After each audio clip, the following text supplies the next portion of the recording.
Lego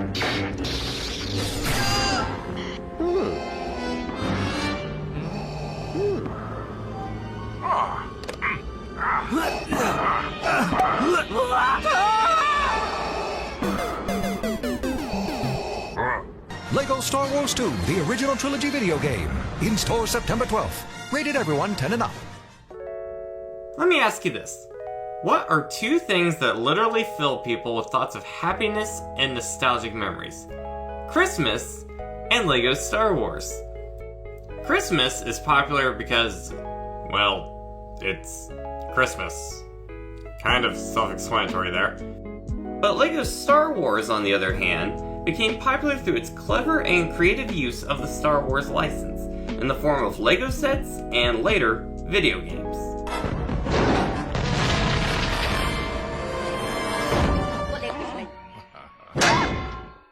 The Lego Star Wars games, since their conception in 2005, have become a best-selling franchise that many kids grew up with and have continued to bring joy to all sorts of Star Wars fans of all ages due to their accuracy, stylization, and overall love for the source material.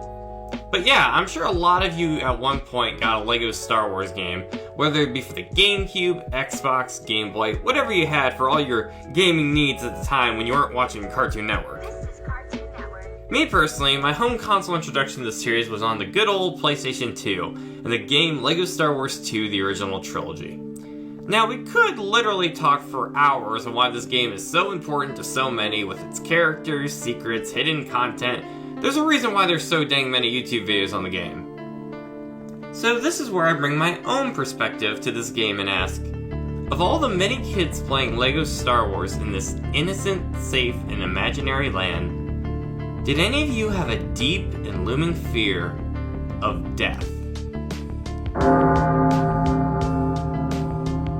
No? Really? Well, let me tell you why this game terrified me as a kid. I don't mean like a typical Mario Brothers game over. I mean something showing up at your door and bringing the end of your own existence to you. Now, you might be asking, how in the world of all games did Lego Star Wars 2 make you afraid of dying? You literally can't even die in the game. When you run out of hearts, your character just respawns. There is no way to die here. How of all games did this make you afraid of death at such a young, innocent age? Well, let me answer that with two simple words. The internet. Take a spin, now you're in with the techno set. You're going surfing on the internet.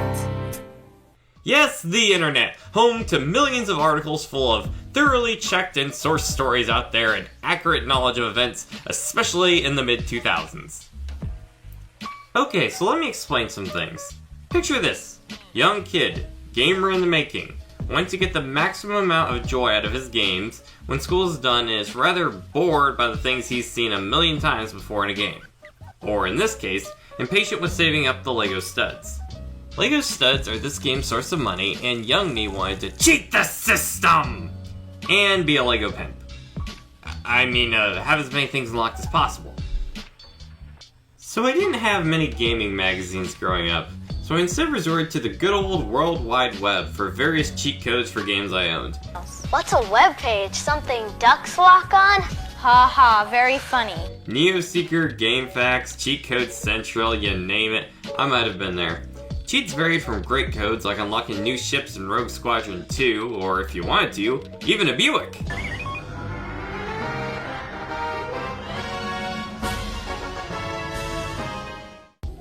However, sometimes you get cheats that were completely false and inaccurate.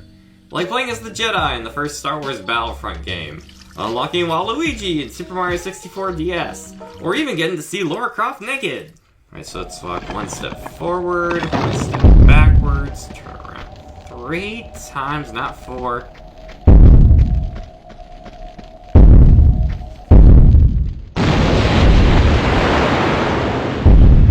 The internet lied to me! But today's codes have a weird middle ground between these two. The codes I used worked. However, I would soon regret that they did. What were these codes? I'm not quite sure which site it was originally, but from one of the sites I had gotten these really cool cheat codes. When put in, it would give your character the ability to dress up as Santa Claus.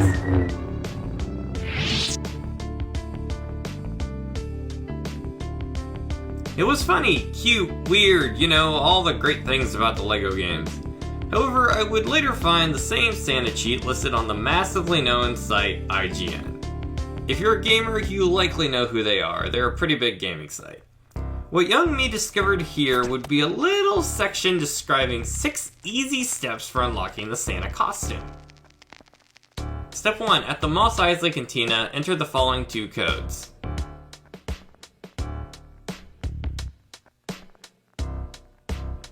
Step 2. Go to the character customizer and create the proper costume. Use a human head, the appropriate red clothing, and don't forget the red cap. Santa can wield the weapons of your choice. We recommend the green or red lightsaber to seasonally complement his shiny red duds. Remember, the color of his lightsaber decides whether his force powers are naughty or nice. Step 3. In the extras menu, activate Disguise 3. Step 4. Enter the character base level of your choice in free play. Step 5. Spread holiday cheer to the galaxy in pieces. Then there was Step 6. Should IGN find your lack of faith in LucasArts disturbing, you will be force choked, your next sibling will get your gifts and get promoted to Admiral before Avril Krind, however you pronounce his name, smashes into his or her bridge when the shields are down in the next LEGO Star Wars. Funny joke, right? Well, unfortunately not for the kid reading this article. I thought that this meant when the next LEGO Star Wars game came out that someone would literally show up, force choke me, and all my gifts would go to my younger brother. I gotta say though that was pretty crazy for me to think that would actually happen. What was gonna happen? Was a Sith Lord gonna track me down, come break down my door while I was sleeping at night, and force choke me to an untimely end? Well, no, of course not. It's a comedic joke now. But this was like one of the first times the internet scared me with one of those "you will die if you don't retweet this" type comments that had been around forever. What can I say? I was like 9 or so, cut me some slack. So anyways, I told my parents and they told me to, of course, not believe everything you see on the internet, and I was good. Well, that was until... The award-winning game franchise is back. LEGO Star Wars: The Complete Saga. Oh god, the 3rd game is coming out?!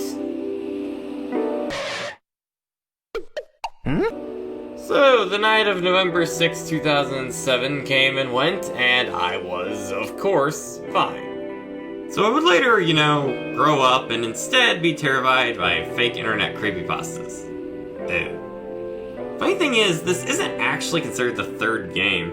The actual 3rd game in the series was LEGO Star Wars 3: The Clone Wars, which came out in 2011, and what do you know, there wasn't a LEGO Darth Vader waiting for me at the door. So yeah, the moral of the story is that not everything on the internet is true, and it's rather silly to be scared of little jokes on IGN. We were all kids at some point, and we thought of some pretty crazy things. Let me know down in the comments if you guys have any crazy fears as a kid like this. I would love to hear them. Subscribe for more content in the works like this one, and thank you all so much for watching. Have a great night, everyone.